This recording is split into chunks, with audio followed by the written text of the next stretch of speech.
The moment my son was born, I reached out to hold him. But before the nurse could place him in my arms, my mother-in-law stepped forward.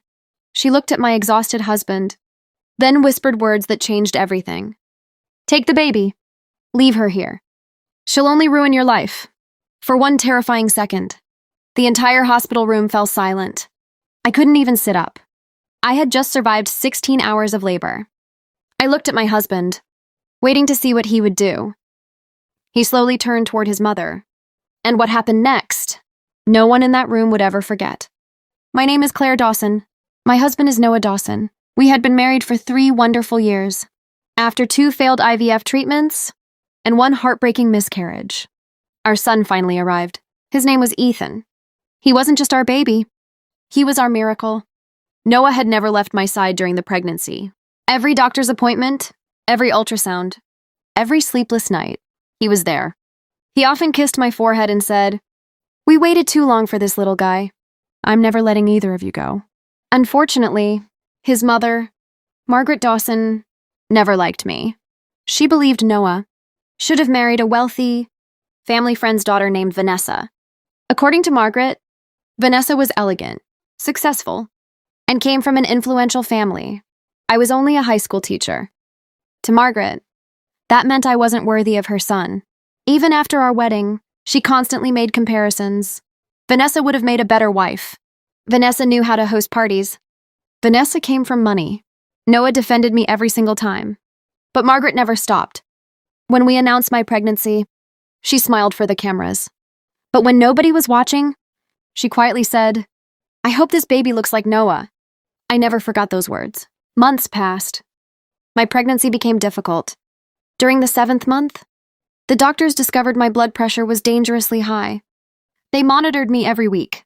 Noah never complained. He drove me to every appointment, cooked dinner every night, even learned infant CPR before Ethan was born. Margaret called him one evening. "You're spoiling her." He calmly replied, "I'm taking care of my wife." She hung up. 3 weeks before my due date, Margaret showed up with shopping bags. I bought baby clothes. I thanked her.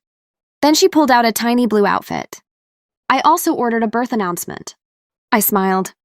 "That's thoughtful." Then she handed me the card. It read, "Welcome, baby James Dawson." I looked at her. "We already chose Ethan." She shrugged. "I don't like Ethan." "You'll change your mind." Noah walked into the room, saw the card, picked it up, and calmly tore it in half. "My son's name is Ethan." That discussion is over. Margaret didn't speak another word, but the look in her eyes made me uneasy. A month later, labor began unexpectedly. The contractions became unbearable.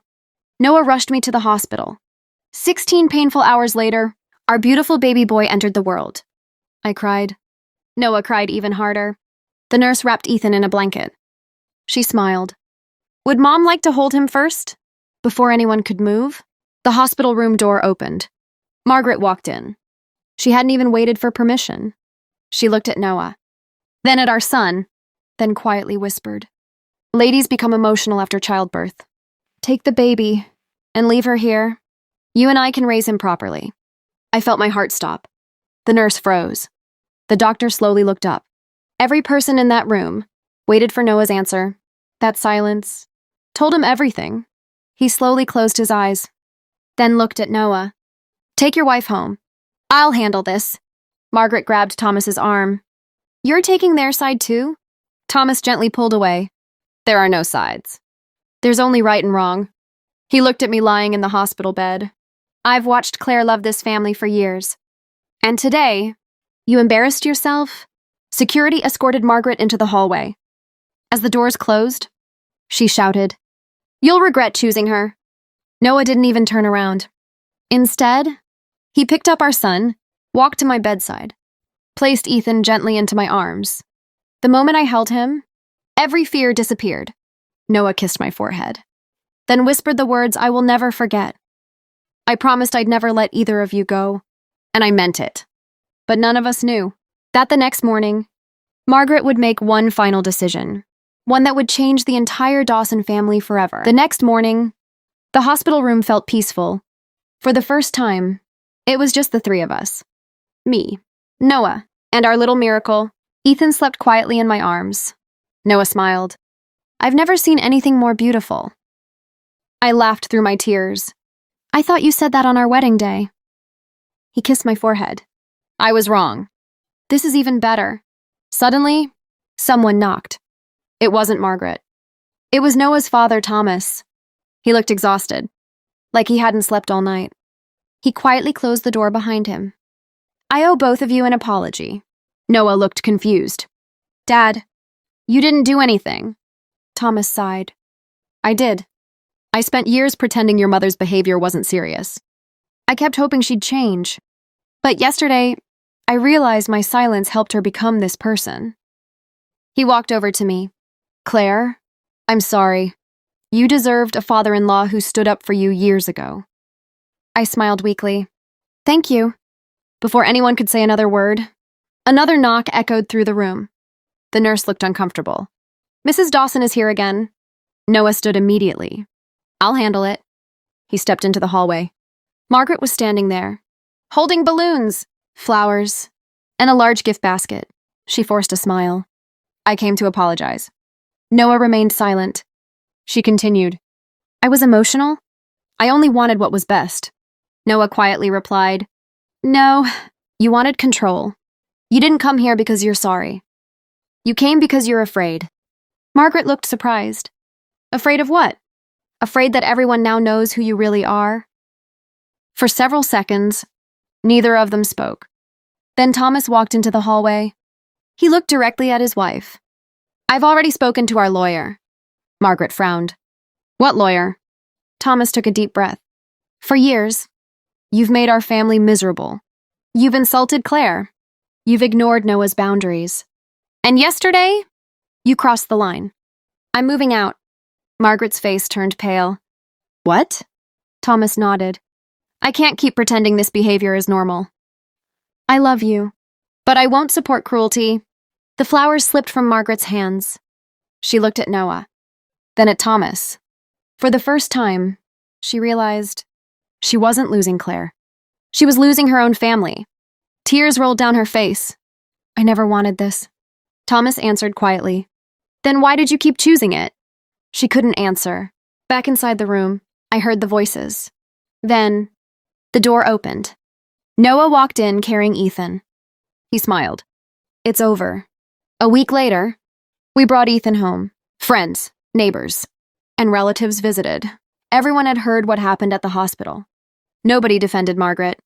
Instead, they kept saying the same thing. No mother should ever be treated that way. 3 months passed. Then one afternoon, someone knocked on our front door. It was Margaret. She wasn't carrying gifts. She wasn't making excuses. She simply stood there, looking smaller than I had ever seen her. I know I don't deserve forgiveness. She looked at Noah. I nearly destroyed the best thing in your life. Then she looked at me. I forgot something important. A woman doesn't become a mother because someone approves of her. She becomes a mother the moment she chooses to love her child. She slowly held out a small photo frame. Inside was the very first picture taken in the hospital. Me, Noah, and Ethan. On the back, she had written one sentence. A family is strongest when love comes before pride. I looked at Noah. He nodded gently. I turned back to Margaret. I can't erase what happened. But if you truly want to change, it starts today, she whispered. I will. 1 year later, Ethan celebrated his first birthday. This time, Margaret didn't organize the party. She didn't give orders. She didn't criticize anyone. She simply asked, Claire, would it be all right if I held Ethan for a minute? I smiled. Of course. She carefully picked him up. Then immediately looked at me. Thank you. That single sentence meant more than every apology she'd ever given. As we watched Ethan laugh, Noah wrapped his arm around me. You know what I realized? I smiled. What? The day my mother told me to leave you at the hospital, she thought she was testing my loyalty. He looked into my eyes. But all she really did was remind me exactly who my family is. And from that day forward, no one ever questioned my place again, because everyone finally understood. A husband's greatest promise isn't made on his wedding day.